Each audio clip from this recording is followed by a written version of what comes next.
ഇപ്പോൾ ചില ആൾക്കാർ പറഞ്ഞേ ഇത് മതം മാറ്റാനുള്ള എൻ്റെ സംവിധാനമാണെന്ന് പറഞ്ഞു. അങ്ങനെയൊക്കെ ടി വിയിൽ വാർത്ത വരുന്നുണ്ട് ഇല്ലേ? അമ്മ മാതാവ് എന്നോട് 2 കൊല്ലം മുമ്പ് ഉടമ്പടിയുടെ പുസ്തകങ്ങൾ ഞാൻ 72 മണിക്കൂർ കൊണ്ട് എഴുതുമ്പോൾ അമ്മ മാതാവ് എന്നോട് പറഞ്ഞു, ഇതിങ്ങനെ നാളെ കാലങ്ങളിൽ പിശാച് പ്രവർത്തിക്കും, അതുകൊണ്ട് നീ എഴുതണം. നിൻ്റെ ഉദ്ദേശം, ഉടമ്പടി ഉദ്ദേശം എൻ്റെ ഉദ്ദേശമാണ്, അത് മതം മാറ്റാനുള്ളതല്ലെന്ന്. ഉടമ്പടി കൈപ്പുസ്തകത്തിൻ്റെ 38-ാമത്തെ പേജിൽ നിങ്ങൾക്കത് വായിക്കാൻ പറ്റും, ആർക്കും വായിക്കാം. ഉടമ്പടി, കൃപാസനം, ആധ്യാത്മികത ആരെയും മതം മാറ്റാനുള്ളതല്ല, ആരെയും ജ്ഞാനസ്ഥാനപ്പെടുത്താനുള്ളതല്ല എന്ന് എഴുതിയിട്ടുണ്ട് അവിടെ. ഇത് എഴുതിയ കാലത്ത് പരിശുദ്ധാത്മാവ് നൽകിയ നോട്ടാണത്. പിന്നെ എന്തിനു വേണ്ടിയുള്ളതാണ്? മനുഷ്യൻ്റെ കാരുണ്യം, ദൈവത്തെ പ്രതിയുള്ള മനുഷ്യൻ്റെ കാരുണ്യം വർദ്ധിക്കണം. മനുഷ്യന് ദൈവത്തിൽ വിശ്വസിച്ചുകൊണ്ട് പരസ്പരം സഹായിക്കണം. കണ്ണീരുള്ളവൻ്റെ കണ്ണുനീര് ജാതിയും മതവും നോക്കാതെ തുടക്കപ്പെടണം. അവനിവിടെ ആശ്വസിച്ചും സന്തോഷിച്ചും ഇവിടെ സമാധാനത്തോടെ ദൈവത്തെ മഹത്വപ്പെടുത്തി ജീവിക്കണം. അതിനുവേണ്ടിയാണ് ദൈവസങ്കല്പങ്ങൾ, അതിനുവേണ്ടിയാണ് ഈ ഉടമ്പടിയിലൂടെ ദൈവത്തിൻ്റെ വചനങ്ങൾ ഇപ്പോഴ് കേരള സമൂഹത്തിനും അകത്തും പുറത്തുമൊക്കെ മനുഷ്യൻ ദൈവത്തിന് സാക്ഷിയായി ജീവിക്കണത്. നമ്മളിതെല്ലാം കേൾക്കുമ്പോൾ നമ്മുടെ മനസ്സിലും ഒരു പ്രാർത്ഥന ഉണ്ടാകണം. കർത്താവേ, ഒന്ന് പ്രാർത്ഥിച്ചേ. കർത്താവേ, എല്ലാ മനുഷ്യരിലും ദൈവത്തെ കണ്ടുകൊണ്ട് കാരുണ്യ പ്രവൃത്തികളിലൂടെ ഉടമ്പടി പ്രകാരം മനുഷ്യനെയും പ്രകൃതിയെയും സന്ധിച്ചും സ്നേഹിച്ചും ഇവിടെ സ്നേഹത്തിന്റെ ഒരു സംരക്ഷണം ലഭിക്കുവാൻ ഞങ്ങളെ ഉപകരണമാക്കണമേ. കൃപാസനത്തിന്റെ ആധ്യാത്മിക ലക്ഷ്യങ്ങളെ അങ്ങ് നീതീകരിക്കണമേ. അടയാളങ്ങൾ കൊണ്ട്, അനുഭവങ്ങൾ കൊണ്ട് നീതീകരിക്കണമേ. അമ്മേ പരിശുദ്ധമ്മേ, ദേവമാതാവേ, ഞങ്ങൾക്ക് വേണ്ടി മധ്യസ്ഥം വഹിക്കണമേ. ശ്രുതിക്കട്ടെ ഹല്ലേലൂയ. കരങ്ങൾ ഉയർത്തിക്കൊണ്ട് ശ്രുതിക്കട്ടെ. കർത്താവായ ദൈവമേ, കൃപാസനത്തെ ആധ്യാത്മികതയെ ദൈവാത്മാവാൽ പൗത്രീകരിക്കുകയും ജനതകൾക്ക് വിശ്വാസവും ജനതകൾക്ക് മാനസാന്തരവും ജനതകൾക്ക് സൗഖ്യമായി തീർക്കണമേ, ഔഷധമായി തീർക്കണമേ. കർത്താവേ, ഉടമ്പടി എല്ലാ മക്കളെയും സംരക്ഷിക്കണമേ എന്ന് പ്രാർത്ഥിക്കുന്നു. വിശ്വാസത്തിൽ ശക്തി പ്രാപിച്ച് യേശുക്രിസ്തുവിന് സാക്ഷികളാകാൻ അടയാളങ്ങൾ കൊണ്ട് അവരെ സ്ഥിരീകരിക്കണമേ. ഹല്ലേലൂയ. യേശുവേ സ്തോത്രം. വാസസ്ഥലം കൃപാസനം. ചേർന്ന് പാടാം. കൃപയുടെ വാസസ്ഥലം കൃപാസനം. വേദനിക്കുന്നവർക്കെന്നും ആത്മധൈര്യത്തിൻ്റെ അഭിഷേകം. വേദനിക്കുന്നവർക്കെന്നും ആത്മധൈര്യത്തിൻ്റെ അഭിഷേകം. വചനത്തിൻ്റെ അഭിഷേകം. സൗഖ്യത്തിൻ്റെ അഭിഷേകം. ആമേൻ. വചനത്തിൻ്റെ അഭിഷേകം. ആത്മസൗഖ്യത്തിൻ്റെ അഭിഷേകം. വരുവിൻ നിങ്ങൾ യേശുവിൻ സന്നിധേ, അവനേകും സാന്ത്വനം, അവനേകും സാന്ത്വനം. വാസസ്ഥലം കൃപാസനം. കൃപയുടെ വാസസ്ഥലം പരിശുദ്ധ പരമദിവ്യകാരുണ്യത്തിന് ആരാധനയും സ്തുതിയും പുകഴ്ചയും ഉണ്ടായിരിക്കട്ടെ. അപ്പോഴിതെല്ലാം നമ്മൾ വ്യക്തമായി കൃപാസനത്തിലെ നിബന്ധന അനുസരിച്ച് കൊണ്ടാണ് ലീല കാരുണ്യപ്രവൃത്തി ചെയ്തത് അല്ലേ? കാരുണ്യപ്രവൃത്തി ചെയ്യുമ്പോൾ, കർത്താവിൻ്റെ വാക്കുകൾ പാലിക്കുമ്പോൾ, I will come with you, ഞാൻ തന്നെ നിൻ്റെ കൂടെ വരും എന്നുള്ള ദൈവത്തിൻ്റെ വാഗ്ദാനമാണ്. തേക്കിൻ്റെ ചുവട്ടിൽ അവർ മാതാവിനെ നേരിട്ട് കാണുകയും നഷ്ടപ്പെട്ട പത്രങ്ങൾ അവിടെ കണ്ടെടുക്കാനായത് എല്ലാവർക്കുമുള്ള അടയാളങ്ങളാണ്. എന്തെല്ലാം നിബന്ധനകളുണ്ടോ അതെല്ലാം പാലിക്കുമ്പോൾ ഉടമ്പടി പ്രകാരമുള്ള വാഗ്ദാനം ദൈവം നിറവേറ്റുന്ന സാക്ഷ്യങ്ങളാണ് നമ്മൾ കേട്ടത്. കർത്താവിൻ്റെ വചനത്തിൽ പറയുവേ, കർത്താവുമായി സംയോജിക്കുന്നവൻ എന്ന് പറഞ്ഞേ, സംയോജിക്കുന്നവൻ അവിടുന്നുമായി ഏക ആത്മാവായി തീരുന്നു. ഒന്നുകൂടി പറഞ്ഞേ, കർത്താവുമായി സംയോജിക്കുന്നവൻ അവിടുന്നുമായി ഏക ആത്മാവായി തീരുന്നു. ഇത് 1 കൊറിന്ത്യൻസ് 6:17 തിരുവചനമാണ്. ഒന്ന് പറഞ്ഞ 1 കൊറിന്ത്യൻസ് 6:17 വീട്ടിൽ പോയി വായിക്കണേ. അപ്പോൾ എന്താണ് എഴുതിയിരിക്കുന്നത്? കർത്താവുമായി സംയോജിക്കുന്നവൻ അവിടുന്നുമായി ഏക ആത്മാവായി തീരുന്നു. എൻ്റെ മക്കളെ, ഇത് ദൈവവുമായി കാര്യം. ദൈവം ആരാ? ശരീരമാണ്, അല്ലല്ലോ, ആത്മാവല്ലേ, ഇല്ലേ? യോഹന്നാൻ 4:24 ദൈവം ആത്മാവാകുന്നു എന്ന് പറഞ്ഞ യോഹന്നാൻ 4:24 ദൈവം ആത്മാവാകുന്നു. അപ്പം ആത്മാവാകും ദൈവത്തോട് നമ്മൾക്ക് യോജിക്കാൻ പറ്റും, കർത്താവിൻ്റെ ആത്മാവിനോട്. എങ്ങനെയാണത്? കർത്താവിൻ്റെ വചനങ്ങൾ നിറവേറ്റുമ്പോൾ. മനസ്സിലായില്ലേ? അങ്ങനെ വരുമ്പോൾ എന്ത് സംഭവിക്കും? ആത്മാവും ഒന്നാകുമ്പോഴാണ് കർത്താവിൻ്റെ ആത്മാവിലുള്ള കാര്യങ്ങൾ നമ്മൾക്ക് തിരിഞ്ഞു കിട്ടണത്. പിടിയിടിയാ? അതുകൊണ്ടാണ് 1 കൊറിന്ത്യൻസ് 2:16 പറയണത്, ഞങ്ങളാകട്ടെ യേശുക്രിസ്തുവിൻ്റെ മനസ്സ് അറിയുന്നു. എന്ന് പറഞ്ഞ് ഞങ്ങളാകട്ടെ യേശുക്രിസ്തുവിൻ്റെ മനസ്സ് അറിയുന്നു. കർത്താവിൻ്റെ മനസ്സിലുള്ളത് നമ്മുടെ മനസ്സിന് അറിയാൻ പറ്റും. ഇടുക്കിയിലെ ഒരു സഹോദരൻ പറഞ്ഞില്ലേ, എന്താ പറഞ്ഞത്? ഈ ആരാധന കൂട്ടത്തിൽ മരത്തിൽ നിന്ന് വീണൊരു മകൻ ഉണ്ട്, അവനെ കർത്താവ് സുഖപ്പെടുത്തുന്നു. അതെങ്ങനെ അറിയണതാണ്? കർത്താവുമായി നമ്മൾ പ്രാർത്ഥനയിൽ സ്നേഹത്തിൽ സംയോജിച്ച് കഴിയുമ്പോൾ കർത്താവിൻ്റെ മനസ്സിലുള്ള കാര്യങ്ങൾ നമ്മൾ അറിയണതാണ്. ഒരമ്മ പറഞ്ഞല്ലോ, എന്നാ പറഞ്ഞത്? ആദ്യം പറഞ്ഞ അമ്മ എന്താ പറഞ്ഞത്? നിന്നെ മാതാവ് സന്ദർശിക്കും. അതെങ്ങനെ പറഞ്ഞതാ? ഉടമ്പടി ചെയ്തപ്പോൾ കർത്താവിൻ്റെ മനസ്സിലുള്ള കാര്യം ആ അമ്മ അറിഞ്ഞതാണ്. കർത്താവ് പറഞ്ഞു, നിൻ്റെ മകനെ പരിശുദ്ധ അമ്മ സന്ദർശിക്കും. അതുകൊണ്ടാണ് അമ്മ തിരിച്ച് പറയണത്, മകനെ മാതാവ് നിന്നെ സന്ദർശിക്കും. അതെങ്ങനെയാണ് പറയണത്? കർത്താവിൻ്റെ മനസ്സിലുള്ളത്.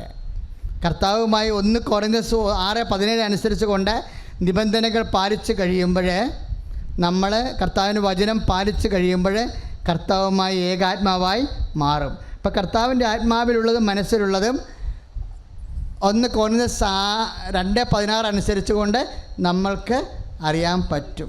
ഉടമ്പടി നമ്മളെ നിലവാരമുള്ള ദൈവ പൈതലാക്കി മാറ്റും. ഒന്ന് പ്രാർത്ഥിച്ചേ. കർത്താവായ ദൈവമേ, ഓരോ ദിവസം ചെല്ലും തോറും അങ്ങേ കൂടുതൽ അറിയുന്ന ഈടുറ്റ ദൈവ പൈതലായി ഉടമ്പടി പാലിച്ചുകൊണ്ട് എന്നെ വളർത്തണമേ. മനുഷ്യർക്ക് അസാധ്യമായത് ദൈവത്തിന് സാധ്യമാണ്. പരിശുദ്ധ അമ്മ ജീവനോടെ പ്രത്യക്ഷപ്പെട്ട് ഈ അൾത്താരയിൽ പാപിയും അയോഗ്യമായ എന്നെ സാക്ഷ്യം പറയാൻ അനുവദിച്ചതിന് അമ്മയ്ക്കും ഈശോയ്ക്കും ഞാൻ കോടാനുകോടി നന്ദി പറയുന്നു. എൻ്റെ പേര് മേഘ. ഞാൻ വരുന്നത് കൊട്ടാരക്കരയിൽ നിന്നാണ്. ഇതെൻ്റെ ഹസ്ബൻഡ് ദേവൻ.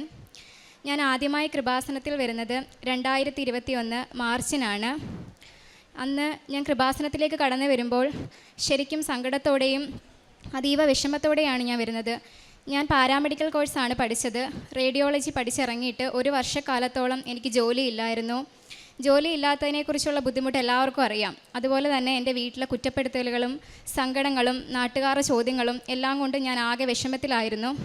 അങ്ങനെ ഇരിക്കുകയാണ് ശരിക്കും അമ്മ എന്നെ ഇങ്ങോട്ട് വിളിച്ചതാണ്. ഞാൻ യൂട്യൂബിൽ ഒരു ദിവസം ഇങ്ങനെ അതീവ വിഷമത്തോടെ ഇരിക്കുമ്പോഴായിരുന്നു ഇവിടുത്തെ സാക്ഷ്യങ്ങൾ കാണുന്നതും അച്ഛൻ്റെ ടോക്കുകൾ കാണുന്നതും. അങ്ങനെ ഞാൻ ഇവിടെ എത്തി അമ്മയുടെ അടുത്ത് വന്ന് ഉടമ്പടി എടുത്ത് പ്രാർത്ഥിച്ചു. പ്രാർത്ഥിച്ച് അന്ന് എനിക്ക് അച്ഛനെ കാണാനൊരു ഭാഗ്യം ഉണ്ടായി. അച്ഛൻ്റെ ബ്ലെസ്സിങ് മേടിച്ച് ഞാൻ വീട്ടിലേക്ക് പോയി. അതിനുശേഷം ഒരു മാസം കഴിഞ്ഞ് എനിക്കൊരു ഹോസ്പിറ്റലിൽ നിന്നൊരു കോള് വരികയാണ്. ഇതുപോലെ വേക്കൻസി ഉണ്ട്, ഞാൻ റേഡിയോഗ്രാഫറായിട്ടാണ് ഇപ്പോൾ വർക്ക് ചെയ്യുന്നത്, അങ്ങനെ ഇൻ്റർവ്യൂവിന് വരണമെന്ന് പറഞ്ഞു. അങ്ങനെ ഞാൻ ഒരു ഓണത്തിൻ്റെ സമയമായിരുന്നു, സെപ്റ്റംബർ മാസത്തിലേക്കാണ് എന്നെ ഇൻ്റർവ്യൂവിന് വിളിച്ചത്. അങ്ങനെ ഇൻ്റർവ്യൂവിന് പോയി. മാതാവിൻ്റെ കാശുരൂപമായിട്ടായിരുന്നു ഞാൻ ഇൻ്റർവ്യൂവിന് പോയത്. എന്നോട് അവർ കൂടുതൽ ചോദ്യങ്ങളൊന്നും ചോദിച്ചില്ല, അത്യാവശ്യം നോർമലായിട്ടുള്ള കാര്യങ്ങൾ മാത്രം ചോദിച്ചു. 2 ആഴ്ചയ്ക്കുള്ളിൽ ജോയിൻ ചെയ്തോളാൻ പറഞ്ഞു. ദൈവത്തിൻ്റെ വലിയൊരു ഇടപെടലായിരുന്നു അവിടെ സംഭവിച്ചത്. അമ്മ മാതാവും ഈശോയും തന്ന ജോലിയായിരുന്നു എനിക്കത്. അങ്ങനെ കൊല്ലത്ത് ഒരു പ്രൈവറ്റ് ഹോസ്പിറ്റലിൽ അത്യാവശ്യം നല്ല സാലറിയിൽ അമ്മ മാതാവ് എനിക്കൊരു ജോലി തന്ന് അനുഗ്രഹിച്ചു. അതിനുശേഷം എൻ്റെ ഹസ്ബൻഡ് സൗദിയിലായിരുന്നു. സൗദിയിൽ കൊറോണ സമയം ആയപ്പോഴത്തേന് ഹസ്ബൻഡ് ജോലി നഷ്ടപ്പെട്ടു. 2 വർഷക്കാലത്തോളം ഹസ്ബൻഡ് നാട്ടിൽ വന്ന് നിൽക്കേണ്ടി വന്നു. ഒരുപാട് ബുദ്ധിമുട്ടുകളും പ്രയാസങ്ങളും ആ സമയത്ത് അദ്ദേഹം അനുഭവിച്ചു. അങ്ങനെ ഞാൻ പറഞ്ഞു, മാതാവിൻ്റെ അടുത്ത് വന്ന് ഉടമ്പടി എടുക്ക്. ആദ്യമൊന്നും അദ്ദേഹത്തിന് വിശ്വാസമില്ലായിരുന്നു. ഞാൻ പറഞ്ഞതിൻ്റെ പേരിൽ അദ്ദേഹം ഇവിടെ വന്നു, ഉടമ്പടി എടുത്ത് പത്രം വീട്ടിൽ വെച്ചേക്കുമായിരുന്നു. ഞാൻ പറഞ്ഞ പത്രം കൊടുക്ക്, മാതാവിൻ്റെ പ്രേക്ഷിത പ്രവർത്തനം ചെയ്യ്. പത്രം കൊടുത്ത് തീർന്ന് അന്ന് തന്നെ മാതാവിനോട് പോയി ഒരുപാട് പൊട്ടിക്കരഞ്ഞ് പ്രാർത്ഥിച്ചെന്ന് എന്നോട് പറഞ്ഞു. മെഴുകുതിരി കത്തിച്ച റൂമിലിരുന്ന്. ഞങ്ങൾ നോൺ ക്രിസ്ത്യൻസ് ആണ്, അപ്പോൾ ഞങ്ങൾക്ക് ഒരുപാട് പരിമിതികളുണ്ട് പ്രാർത്ഥിക്കുന്നതിലും. എങ്കിലും ഞങ്ങൾ അവിടെയെല്ലാം ഈശോയെയും മാതാവിനെയും മുറുകെ പിടിച്ചിരുന്നു, ഒരിക്കലും കൈവിടാതെ. അങ്ങനെ അദ്ദേഹം ഒരുപാട് എന്നോട് പറഞ്ഞു. അന്ന് ഒത്തിരി ഞാൻ പൊട്ടിക്കരഞ്ഞ് അമ്മയോട് പ്രാർത്ഥിച്ചു. ആ ദിവസം തന്നെ ഒരു ഉച്ച കഴിഞ്ഞ് അദ്ദേഹത്തിനൊരു ഇൻ്റർവ്യൂ കോൾ വന്നു. അദ്ദേഹം ഇൻ്റർവ്യൂ അറ്റൻഡ് ചെയ്തു. ആ സമയത്ത് മാതാവിൻ്റെ കാശുരൂപം മുറുകെ പിടിച്ചായിരുന്നു അദ്ദേഹം ഇൻ്റർവ്യൂ അറ്റൻഡ് ചെയ്തത്. അങ്ങനെ അദ്ദേഹത്തിനും 1 മാസത്തിനുള്ളിൽ ജോലി ശരിയായി. ഇന്ന് അദ്ദേഹം ഇറാഖിൽ സേഫ്റ്റിയിൽ HSC എഞ്ചിനീയറായിട്ട് വർക്ക് ചെയ്യുന്നു. ദൈവം കൊടുത്ത വലിയ കൃപയ്ക്കും അനുഗ്രഹത്തിനും ഞങ്ങൾ നന്ദി പറയുന്നു. അങ്ങനെ പിന്നെ എനിക്ക് 11 വർഷത്തോളം കാലമായിട്ട് പീരീഡ്സ് ആകുമ്പോൾ ഉള്ള വയറുവേദന, പെൺകുട്ടികൾക്ക് എല്ലാവർക്കും അറിയാം വയറുവേദന വന്നുള്ള അവസ്ഥ. ഞാൻ അതികഠിനമായ വേദനയിൽ പുളയുമായിരുന്നു. എല്ലാ മാസവും ടാബ്ലറ്റും ഹോസ്പിറ്റലും ഡ്രിപ്പുമായിട്ട് കയറി ഇറങ്ങുമായിരുന്നു. ഞാൻ ഒരു ദിവസം അമ്മയോട് പറഞ്ഞു, അമ്മേ എനിക്കിത് സഹിക്കാൻ പറ്റുന്നില്ല, എന്നെ അമ്മയിൽ നിന്ന് രക്ഷപ്പെടുത്തണം, എനിക്ക് വയ്യ, എനിക്ക് മരിച്ചാൽ മതി എന്ന് വരെ ഞാൻ അമ്മയോട് പറഞ്ഞു. പക്ഷേ അവിടെ അമ്മ എന്നെ കൈവിട്ടില്ല. ഞാൻ എന്നും അമ്മയുടെ നേർച്ച വസ്തുക്കളായി ഉപ്പും തൈലവും ഇട്ട് പ്രാർത്ഥിക്കുമായിരുന്നു. ഉടമ്പടി നേർച്ച വസ്തു എന്നും ഞാൻ വയറ്റിൽ കുരിശ് വച്ച് പ്രാർത്ഥിക്കുമായിരുന്നു. പക്ഷേ അതിനുശേഷം എനിക്കൊരു 2-3 മാസം കഴിഞ്ഞ് പീരീഡ്സ് ആയാൽ പോലും ഞാൻ അറിയില്ല. ഞാൻ എൻ്റെ കൂടെ വർക്ക് ചെയ്യുന്ന എല്ലാവരോടും പറയും, അവരെല്ലാം ഈ അനുഭവത്തിലൂടെ കടന്നു പോയവരാണ്. ഞാൻ പറയും, നിങ്ങൾ മാതാവിൻ്റെ അടുത്ത് പോയി ഉടമ്പടി എടുക്ക്, പ്രാർത്ഥിക്കുക, അമ്മ സൗഖ്യപ്പെടുത്തും. എൻ്റെ അനുഭവങ്ങളെല്ലാം ഞാൻ പറയും. അതുപോലെ ഒരു ദിവസം പോലും എനിക്ക് ഒരാളോട് പോലും അമ്മയെക്കുറിച്ച് പറയാതിരുന്ന എനിക്ക് മനസ്സിന് എന്തോ ഒരു സങ്കടമാണ്. ആരെ കണ്ടാലും ഞാൻ പറയും, എനിക്ക് കിട്ടിയ അനുഗ്രഹങ്ങളെല്ലാം ഞാൻ അമ്മയോട് എല്ലാവരോടും ഞാൻ പറയും, നിങ്ങൾ അവിടെ പോകും, നിങ്ങളുടെ പ്രശ്നങ്ങളെല്ലാം മാറുമെന്ന് പറയും. അതുപോലെ എൻ്റെ അനിയൻ, അവന് ഒരു 15 വർഷത്തോളമായി കാലിൽ ഓർമ്മ വെച്ച നാളെ മുതൽ കാല് പൊട്ടി തൊലി ഇളകുന്ന ഒരു അസുഖം ഉണ്ടായിരുന്നു. അങ്ങനെ ഒരുപാട് മരുന്നുകളും ഓയിൻമെൻറ്റുകളൊക്കെ ഉപയോഗിച്ചു. പക്ഷേ അതിലൊന്നും അവന് സൗഖ്യം കിട്ടിയില്ല. മാതാവിൻ്റെ ഉടമ്പടി തൈലം ഞാൻ എന്നും നേർച്ച വസ്തുവായി ഉടമ്പടി തൈലം എന്നും തേച്ച് പ്രാർത്ഥിക്കുമായിരുന്നു. കാലിൽ ഉപ്പിട്ട് വെള്ളം കൊടുക്കുമായിരുന്നു. അതിൻ്റെ ഫലമായി അവൻ അത് പൂർണ്ണ സൗഖ്യം പ്രാപിച്ചു. പിന്നെ എൻ്റെ അമ്മയ്ക്ക് ഒരു 7-8 വർഷക്കാലത്തോളം തൈറോയിഡിൻ്റെ അസുഖം ഉണ്ടായിരുന്നു. ആദ്യമൊക്കെ അമ്മ ഗുളിക കഴിക്കുമായിരുന്നു. പിന്നെ ഞാൻ അമ്മയോട് പറഞ്ഞു, അമ്മ ഗുളിക നിർത്താൻ പറഞ്ഞു. ഗുളിക നിർത്തിയിട്ട് അമ്മയ്ക്കും ഇതുപോലെ ഞാൻ നേർച്ച വസ്തുവായ തൈലവും ഉപ്പും എല്ലാം ഉപയോഗിച്ച് പ്രാർത്ഥിക്കുമായിരുന്നു. അങ്ങനെ ഈ ഒരു 2-3 മാസം മുമ്പ് അമ്മ പോയി ടെസ്റ്റ് ചെയ്തു. അമ്മയ്ക്ക് നോർമലായി. ഡോക്ടർ ഇങ്ങോട്ട് പറഞ്ഞു, ഇനി ഗുളിക ഒന്നും കഴിക്കേണ്ട, നോർമലാണെന്ന് പറഞ്ഞു. പിന്നെ എൻ്റെ അച്ഛന് ഹാർട്ടിന് ബ്ലോക്ക് ഉണ്ടായിരുന്നു. വളരെ സങ്കടത്തിലൂടെ ഞങ്ങൾ കടന്നുപോയ നിമിഷങ്ങളായിരുന്നു. സഹനത്തിൻ്റെ തീച്ചൂളയിലായിരുന്നു ഞങ്ങൾ ആ സമയങ്ങളിലെല്ലാം. 5 ബ്ലോക്ക് ഉണ്ടായിരുന്നു. ആ സമയത്തെല്ലാം മാതാവിനെ മുറുകെ പിടിച്ച് ഞങ്ങൾ പ്രാർത്ഥിച്ചു. പക്ഷേ ഈ സഹനത്തിൻ്റെ തീച്ചൂളയിലൂടെ ഞാൻ പോയിരുന്നിട്ടും അഗ്നി എന്നെ വിഴുങ്ങിയില്ല. അതിനെൻ്റെ ദൈവം അനുവദിച്ചില്ല. ആ സമയങ്ങളിൽ ആരൊക്കെയോ ഞങ്ങളെ സഹായിക്കാൻ ഒരുപാട് പൈസകളൊക്കെ ചിലവാകേണ്ടി വന്നു. ബൈപ്പാസ് സർജറി വേണമെന്ന് പറഞ്ഞു. പക്ഷേ ദൈവത്തിൻ്റെ ദൂതനെ അയക്കുന്ന പോലെ ഒരുപാട് മനുഷ്യർ ഞങ്ങളെ സഹായിച്ചു. അങ്ങനെ അച്ഛൻ്റെ സർജറി സക്സസ് ആയി. ആ സമയങ്ങളിൽ ക്രിയാറ്റിൻ ലെവൽ കൂടി. ഞാൻ എന്നും 3 മണിക്ക് എഴുന്നേറ്റ് മാതാവിൻ്റെ ജപമാലയിൽ അത് സമർപ്പിച്ച് പ്രാർത്ഥിക്കുമായിരുന്നു. പക്ഷേ എനിക്കൊരു അത്ഭുതം കാണാൻ സംഭവിച്ചു. ഓരോ ദിവസവും ഞാൻ ജപമാല ചൊല്ലി പ്രാർത്ഥിക്കുമ്പോഴും പിറ്റേന്ന് ടെസ്റ്റുകളുണ്ട്. ആ സമയങ്ങളിലെല്ലാം അച്ഛൻ്റെ ക്രിയാറ്റിൻ കുറഞ്ഞ് വരുമായിരുന്നു. അങ്ങനെ ഇപ്പോൾ നോർമലായി. 15 കൂട്ടം ഗുളിക കഴിച്ചിരുന്ന എൻ്റെ അച്ഛൻ ഇപ്പോൾ 3 കൂട്ടം ഗുളിക മാത്രമേ കഴിക്കുന്നുള്ളൂ. അമ്മയോട് ഞാനത് കരഞ്ഞു പ്രാർത്ഥിക്കുമായിരുന്നു, അമ്മേ സാമ്പത്തിക ബുദ്ധിമുട്ട് കാരണം ഇത്രയും ഗുളികകളൊക്കെ മേടിക്കാൻ എൻ്റെ ഈ സാലറിയിൽ എനിക്കത് പറ്റില്ല എന്ന് ഞാൻ പ്രാർത്ഥിക്കുമായിരുന്നു പറഞ്ഞു. അങ്ങനെ അമ്മയോട് പ്രാർത്ഥിച്ചതിൻ്റെ ഫലമായി ഇപ്പം 3 കൂട്ടം ഗുളികയായത് കുറച്ചു. അച്ഛൻ ആരോഗ്യവാനായിട്ടിരിക്കുന്നു, വേറെ കുഴപ്പങ്ങളൊന്നുമില്ല. അതുപോലെ തന്നെ ഞങ്ങളുടെ വിവാഹം കുറച്ച് തടസ്സങ്ങളൊക്കെ നേരിടേണ്ടി വന്നു. എന്നാലും കാനായിലെ കല്യാണ വിരുന്ന് പോലെ അമ്മ മാതാവ് ഞങ്ങൾക്കത് ഭംഗിയായി നടത്തി തന്നു. എന്നും ഞാൻ അമ്മയോട് പ്രാർത്ഥിക്കുമായിരുന്നു, അമ്മയുടെ ഈശോയുടെയും കരുണയും കൃപയും സാന്നിധ്യവും ഞങ്ങളുടെ വിവാഹത്തിനുണ്ടായിരിക്കണം. ഇദ്ദേഹത്തെ ഞാൻ കർത്താവിൻ്റെ നാമത്തിൽ എൻ്റെ ഭർത്താവായി സ്വീകരിച്ചു. ഇദ്ദേഹം കഴുത്തിൽ താലി കിട്ടുന്ന സമയത്ത് പോലും ഇവിടെ അച്ഛൻ പറയുന്ന പോലെ ഞാൻ അങ്ങനെയാണ് പ്രാർത്ഥിച്ചത്. അതുപോലെ ഒരുപാട് അനുഗ്രഹങ്ങൾ അമ്മ മാതാവും ഈശോയും ഞങ്ങൾക്ക് തന്നിട്ടുണ്ട്. പിന്നെ പ്രേക്ഷിത പ്രവർത്തനം എല്ലാ മാസവും ഞാനിവിടെ വന്ന് പത്രം മേടിച്ച് ആ ആൻറ്റി പറഞ്ഞ പോലെ അർഹതപ്പെട്ടവർക്ക് കൊടുക്കാൻ ഞാൻ അമ്മയോട് പ്രാർത്ഥിക്കും. അമ്മേ, ഇത് അർഹതപ്പെട്ട കരങ്ങളിൽ എനിക്ക് കൊടുക്കാനുള്ള കൃപ തരണേ. അതുപോലെ മാതാവിൻ്റെ നേർച്ച വസ്തുവായി തൈലം ഞാൻ പത്രത്തിൽ വെച്ച് പ്രാർത്ഥിച്ച് കുരിശ് വരച്ചിട്ടാണ് എല്ലാവർക്കും കൊടുക്കുന്നത്. ഞാൻ ബസ്സിൽ എന്നും യാത്ര ചെയ്യുന്ന വ്യക്തിയാണ്. ജോലിക്ക് പോകുമ്പം എക്സ്റേ എടുക്കാൻ വരുന്നവരുണ്ട്, അവർക്കെല്ലാം ഞാൻ പത്രം കൊടുത്ത് പ്രാർത്ഥിക്കും. അവരോട് പറയും, നിങ്ങളിവിടെ പോകണം, നിങ്ങളുടെ പ്രശ്നങ്ങളെല്ലാം മാറും. അതുപോലെ എക്സ്റേയിൽ HSG എന്ന് പറയുന്നൊരു പ്രൊസീജിയറുണ്ട്, കുഞ്ഞുങ്ങളുണ്ടാകാത്തവർക്ക് ചെയ്യുന്ന പ്രൊസീജിയറാണ്. ആ വരുന്നവരുടെ അടുത്തൊക്കെ ഞാൻ പറയും, നിങ്ങൾ കൃപാസനത്തിൽ മാതാവിൻ്റെ അടുത്ത് അവിടെ പോയാൽ നിങ്ങൾക്ക് എല്ലാവർക്കും കുഞ്ഞുങ്ങളെ മാതാവ് തരും. അതുപോലെ ഹിന്ദിക്കാരും ഇംഗ്ലീഷുകാരും ഒക്കെ വരും. എനിക്കറിയാവുന്ന പോലെയൊക്കെ ഞാൻ അവരോട് പറഞ്ഞു കൊടുക്കും, മാതാവിൻ്റെ അടുത്ത് എല്ലാം മാറും. എനിക്ക് കിട്ടിയ അനുഗ്രഹങ്ങളെല്ലാം എല്ലാവരോടും ഞാൻ പറയും. ഞാൻ പറഞ്ഞില്ലേ, ഒരു ദിവസം പോലും എനിക്ക് ഒരാളോട് പോലും അമ്മയെക്കുറിച്ച് പറയാതിരുന്നാൽ എനിക്ക് വിഷമം വരും. പിന്നെ കാരുണ്യ പ്രവർത്തികൾ ഞാൻ ചെയ്യുന്നത്, ഞങ്ങളുടെ വീടിനടുത്ത് സ്നേഹതീരം എന്നൊരു അനാഥാലയമുണ്ട്. അവിടെ ഒരു 203ഓളം പേരുണ്ട്. അവിടെ കുഞ്ഞു മക്കളും അമ്മമാരുമാണ്. അവിടെ പോയി പറ്റുന്ന സമയങ്ങളിലൊക്കെ, ചിലപ്പോൾ മാസത്തിൽ ഒരു ദിവസമേ പോകാൻ പറ്റൂ, അവിടെ പോയി അവർക്ക് വേണ്ടുന്ന എന്നാൽ കഴിയുന്ന സാധനങ്ങളൊക്കെ ഞാൻ മേടിച്ചു കൊടുക്കും. മാതാവിനെക്കുറിച്ച് പറയും, അവർക്ക് വേണ്ടിയൊക്കെ പ്രാർത്ഥിക്കാറുണ്ട്. പിന്നെ എനിക്ക് നൈറ്റ് ആവുന്ന സമയത്ത് ഹോസ്പിറ്റലിനടുത്ത് പള്ളിയുണ്ട്, അവിടെ പോയി ഞാൻ പ്രാർത്ഥിക്കും. വിശന്നിരിക്കുന്ന ഒരാൾക്കെങ്കിലും ഒരു നേരത്തെങ്കിലും ഭക്ഷണം കൊടുക്കാൻ എനിക്ക് കൃപ തരണേന്ന് പ്രാർത്ഥിക്കും. അങ്ങനെ ഞാൻ ചെയ്യാറുണ്ട്. ഇപ്പം അതൊന്നും ചെയ്തില്ലെങ്കിൽ എനിക്ക് ഭയങ്കര വിഷമമാണ്. ഇത്രയും അനുഗ്രഹങ്ങൾ തന്ന അമ്മ മാതാവിനും ഈശോയ്ക്കും ഞാൻ കോടാനുകോടി നന്ദി പറയുന്നു. പിന്നെ അമ്മയുടെ പ്രസൻസ് എനിക്ക് ഒരുപാട് തവണ ഫീൽ ചെയ്തിട്ടുണ്ട്. ഇന്നലെ കൂടി എനിക്കത് അനുഭവിക്കാൻ കഴിഞ്ഞു. അമ്മയുടെ സുഗന്ധാഭിഷേകവും ഒരുപാട് പറഞ്ഞാൽ തീരാത്ത ഒത്തിരി അനുഗ്രഹങ്ങളുണ്ട്. പിന്നെ ഞാൻ ഇവിടെ ആദ്യമായി വരുന്നത് 2021 മാർച്ചിലാണ്. അതുപോലെ തന്നെ ഞാൻ സാക്ഷ്യം പറയുന്നതും മാർച്ച് മാസത്തിലാണ്. ദൈവത്തിന് എല്ലാത്തിനെയും കുറിച്ചും ഒരു പദ്ധതി ഉണ്ടല്ലോ. ഇത്രയും അനുഗ്രഹങ്ങൾ തന്ന മാതാവിനും ഈശോയ്ക്കും കോടാനുകൂടി നന്ദി പറയുന്നു. ഇനിയുള്ള ജീവിതം ദൈവഭയത്തോടെയും ഈശോയിലും അമ്മയിലും വിശ്വസിച്ചും സ്നേഹിച്ചും പ്രാർത്ഥിച്ചും കഴിയാൻ കൃപ തരണേന്ന് ഞാൻ പ്രാർത്ഥിക്കുന്നു. പരിശുദ്ധ അമ്മ മാതാവിനും ഈശോയ്ക്കും സ്തുതി. എൻ്റെ പേര് ജോസ്മി റോവിൻ. ഞാൻ വെസ്റ്റ് ചാലക്കുടി വരുന്നു. ഞങ്ങൾ രണ്ടുപേരും കുവൈറ്റിൽ നഴ്സായിട്ടാണ് വർക്ക് ചെയ്യുന്നത്. 7 വർഷമായിട്ട് ഞങ്ങൾക്ക് കുഞ്ഞുങ്ങളില്ലായിരുന്നു. 2022 മാർച്ച് 11-ാം തീയതി ഞങ്ങൾ ആദ്യമായിട്ട് ഇവിടെ വന്ന് ഉടമ്പടി എടുക്കുകയും അമ്മച്ചി ഓൾറെഡി ഇവിടെ വന്ന് ഉടമ്പടി എടുത്ത് പ്രാർത്ഥിച്ചായിരുന്നു. അതിൻ്റെ ഫലമായി അമ്മച്ചി മാതാവിനെക്കുറിച്ച് ഞങ്ങൾക്ക് പറഞ്ഞു തരികയും അതിൻ്റെ മാതാവിൻ്റെ ആ ശക്തിയിൽ ഞങ്ങൾ ആദ്യമായിട്ട് 2022 മാർച്ച് 11-ാം തീയതി ഇവിടെ വന്ന് ഉടമ്പടി എടുക്കുകയും പ്രാർത്ഥിക്കുകയും ചെയ്തായിരുന്നു. അതിനുശേഷം ഞങ്ങൾക്ക് അത്ഭുതമായ സാക്ഷ്യം എന്ന് പറയാനായിട്ട് ഒന്നും കിട്ടിയായിരുന്നില്ല. അതിനുശേഷം ഞങ്ങൾ അടുത്ത പ്രാവശ്യം ലീവിന് വന്നപ്പോൾ 2023 സെപ്റ്റംബർ 6-ാം തീയതി ഞാൻ ഉടമ്പടി പുതുക്കുകയും എൻ്റെ ഹസ്ബൻഡ് റോവിൻ ആൾ പുതിയതായിട്ട് ഉടമ്പടി എടുക്കുകയും ചെയ്തു. അങ്ങനെ അന്ന് ഞങ്ങൾക്ക് അച്ഛനെ കാണാൻ അവസരം ലഭിക്കുകയും ഈ തിരുഅൾത്താരയുടെ മുന്നിൽ നിന്ന് അച്ഛൻ ഞങ്ങളുടെ തലയിൽ കൈകൾ വെച്ച് പ്രാർത്ഥിക്കുകയും സൈത്ത് പൂശുകയും ചെയ്തു. എന്നിട്ട് സൈത്ത് കയ്യിൽ തന്നിട്ട് അടിവയറ്റിൽ വിശുദ്ധ കുരിശിൻ്റെ അടയാളമിട്ട് വിശ്വാസ പ്രമാണം ചൊല്ലി പ്രാർത്ഥിക്കാൻ പറഞ്ഞു. അങ്ങനെ ഞങ്ങൾ ചെയ്തു. ഇവിടുന്ന് പോയി. അതിന് മുൻപായിട്ട് ഒത്തിരി ട്രീറ്റ്മെൻറ്റുകൾ എടുത്തായിരുന്നെങ്കിലും ഒന്നും ഫലമുണ്ടായിരുന്നില്ല. അപ്പോൾ അച്ഛൻ ഞങ്ങൾക്ക് ഇവിടെ വന്ന ആൾക്കാർ കയറി ബ്ലെസ് ചെയ്തപ്പോൾ അച്ഛൻ പറഞ്ഞു, നിങ്ങൾ മരുന്നും ഉടമ്പടിയും ഒരുമിച്ച് നോക്കരുത്, ഒന്നില്ലെങ്കിൽ മരുന്ന് അല്ലെങ്കിൽ ഉടമ്പടി. ഇതായിരുന്നു അച്ഛൻ ഞങ്ങളോട് പറഞ്ഞു തന്നത്. അതിൻ്റെ ഫലമായി ഞങ്ങൾ അതിൻ്റെ തലേദിവസം പോയി ഹോസ്പിറ്റലിൽ പോയി ഒത്തിരി മരുന്ന്, അതായത് ഇഞ്ചക്ഷൻ, അങ്ങനെ ഒത്തിരി മരുന്നും മേടിച്ചിട്ടാണ് ഞങ്ങൾ തിരിച്ചു പോകുമ്പോൾ അത് കൊണ്ടുപോകാനുള്ള പ്ലാനായിട്ടാണ് വന്നിട്ടുണ്ടായിരുന്നത്.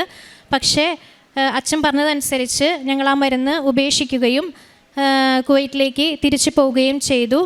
ആ മാസം കഴിഞ്ഞ 2024 മെയ്യിൽ ഞങ്ങൾ ഞാൻ കൺസീവ് ആവുകയും അതിൻ്റെ ഫലമായി 2.5 മാസത്തോളം കണ്ടിന്യൂസ് ബ്ലീഡിങ് ആയിരുന്നു. ബ്ലീഡിങ് എന്ന് വെച്ചിട്ടുണ്ടെങ്കിൽ ഒത്തിരി ബ്ലീഡിങ് ആയിരുന്നു. എന്താ പറയുക, ജോലിക്ക് കയറിയിരുന്നെങ്കിലും ആ ജോലിയിൽ ഞങ്ങൾക്ക് ലീവ് എടുക്കാന്ന് വെച്ചിട്ടുണ്ടെങ്കിൽ ഒത്തിരി ബുദ്ധിമുട്ടൊക്കെ ആയിരുന്നു. ലീവ് കിട്ടാനും ബുദ്ധിമുട്ടായിരുന്നു. 2.5 മാസം കണ്ടിന്യൂസ് ലീവ് എടുക്കാമെന്ന് വെച്ചിട്ടുണ്ടെങ്കിൽ അവർ അവിടെ നിന്ന് തന്നെ ടെർമിനേറ്റ് ചെയ്യും. അങ്ങനെ ഒരു അവസ്ഥയിലായിരുന്നു.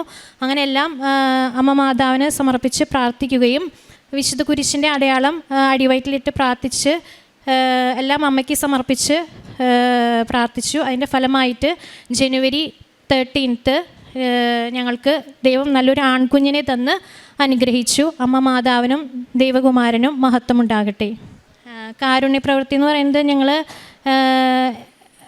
എല്ലാ മാസം ഓൾറെഡി ഞങ്ങൾക്ക് ശമ്പളം കിട്ടുമ്പോൾ അതിൻ്റെ ഓഹരി എല്ലാ മാസം പാവപ്പെട്ട ആരെങ്കിലും സഹായിക്കാൻ ശ്രമിക്കാറുണ്ട്. അല്ലെങ്കിൽ നാട്ടിൽ വരുമ്പോഴായാലും അനാഥാലയങ്ങളിൽ പോവുകയും അവിടെ അവരെ സന്ദർശിക്കുകയും അവർക്ക് ആവശ്യമായ സഹായങ്ങൾ ചെയ്തു കൊടുക്കുകയും ചെയ്തിട്ടുണ്ട്. പിന്നെ കൃപാസന പത്രം എല്ലാവർക്കും പ്രാർത്ഥിച്ചു കൊടുക്കുകയും ഉടമ്പടി പത്രം പ്രാർത്ഥിച്ചു കൊടുക്കുകയും ഒരു ദിവസം ചാലക്കുടിയിൽ ഞങ്ങൾ നല്ല മഴയായിരുന്നു. മഴ എന്ന് പറഞ്ഞാൽ നല്ല മഴ. ഉടമ്പടി പത്രം കൊണ്ട് ഞങ്ങൾ പോയി. ഞാൻ ഹസ്ബൻഡ് റൈറ്റ് സൈഡിക്കും ലെഫ്റ്റ് സൈഡിക്കും. പക്ഷേ പത്രം നമ്മൾ പ്രേക്ഷിത പത്രം കൊടുക്കുകയാണെങ്കിലും അവർ പറയും ഞങ്ങൾക്ക് വേണ്ട, അത് ഞങ്ങളുടെ കയ്യിലുണ്ട് എന്ന് കുറേ പേര്. അതുപോലെ ഞങ്ങൾ ചാലക്കുടി താലൂക്ക് ഹോസ്പിറ്റലിൽ പോവുകയും അവിടെ ഞങ്ങളെ കയറ്റിയില്ല.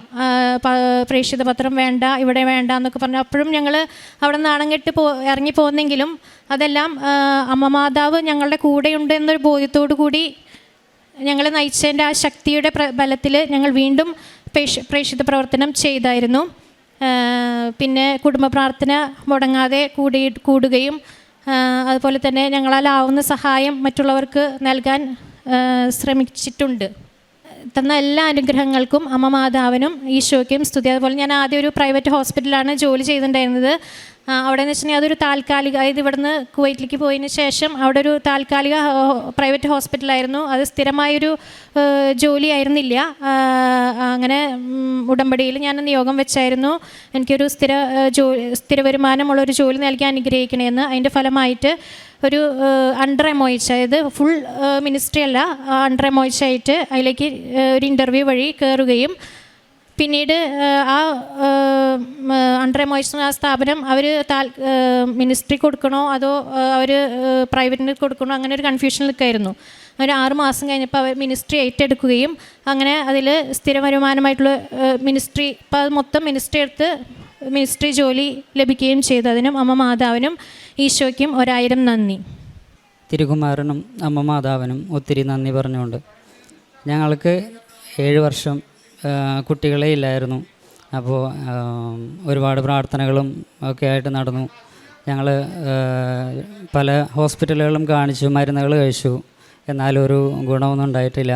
പിന്നെ ലാസ്റ്റ് ഞങ്ങൾ സബൈൻ ഹോസ്പിറ്റലിലാണ് കാണിച്ചത്. അവിടെ ഡോക്ടർ പറഞ്ഞു IVF അല്ലെങ്കിൽ IUI ചെയ്താലാണ് അടുത്ത ഒരു ഓപ്ഷൻ നിങ്ങൾക്ക് കുട്ടികളുണ്ടാവാൻ വേണ്ടിയിട്ട്. പിന്നെ അപ്പോൾ ഞങ്ങൾക്ക് അത് ചെയ്യാൻ ടൈമില്ല. അപ്പോൾ ഞങ്ങൾ പറഞ്ഞു ഇനി അടുത്ത തവണ വരുമ്പോൾ ഞങ്ങൾ IUIയോ അതോ IVFോ ഏതാണെങ്കിലും ഏതാണെന്ന് വെച്ചാൽ അപ്പോൾ നോക്കാം എന്ന് പറഞ്ഞുകൊണ്ട്, അപ്പോൾ 1 വർഷത്തേക്ക് നമുക്ക് ലീവിന് പോകുമ്പോൾ 1 വർഷത്തേക്കുള്ള മെഡിസിൻസ് അവർ തന്നു കിട്ടും. പിന്നെയാണ് ഞങ്ങളിവിടെ വന്ന് മാതാവിനെ പ്രാർത്ഥിച്ച് ഉടമ്പടി എടുത്ത്. അപ്പോൾ അന്ന് ജോസഫച്ചനെ കാണാൻ പറ്റി. ജോസഫച്ചൻ പറഞ്ഞു നിങ്ങൾ ഒന്നുകിൽ മെഡിസിൻ കഴിക്കുക അല്ലെങ്കിൽ പ്രാർത്ഥനയിൽ വിശ്വസിച്ച് നിങ്ങളുടെ ഉടമ്പടി ജീവിതത്തിൽ മുന്നോട്ട് പോവുക, ധൈര്യമായിട്ട് മുന്നോട്ട് പോകാൻ പറഞ്ഞു. ഗർഭപാത്രം ഉണ്ടെങ്കിൽ നിങ്ങൾക്ക് ഉറപ്പായിട്ടും കുഞ്ഞിന് കിട്ടും. ഇങ്ങനെയാണ് അച്ഛൻ പറഞ്ഞത്. അച്ഛൻ അന്ന് ഒരു കാശ് രൂപം തന്നു. അത് വയറ്റിൽ സൈത്ത് കുഞ്ഞി പ്രാർത്ഥിക്കാനും പറഞ്ഞിരുന്നു. അത് ആ കാശ് രൂപം പില്ലോടെ അടിയിൽ വെച്ചിട്ട് കിടന്നുറങ്ങാൻ, പിന്നെ ഡെയിലി പ്രാർത്ഥനകൾ ചൊല്ലാനൊക്കെ പറഞ്ഞിരുന്നു. ഞങ്ങളെല്ലാം അതുപോലെ തന്നെ നിർവഹിച്ചു. ഉടമ്പടി ഓൺലൈനായിട്ട് പുതുക്കുകയും എല്ലാം ചെയ്തു പോന്നു.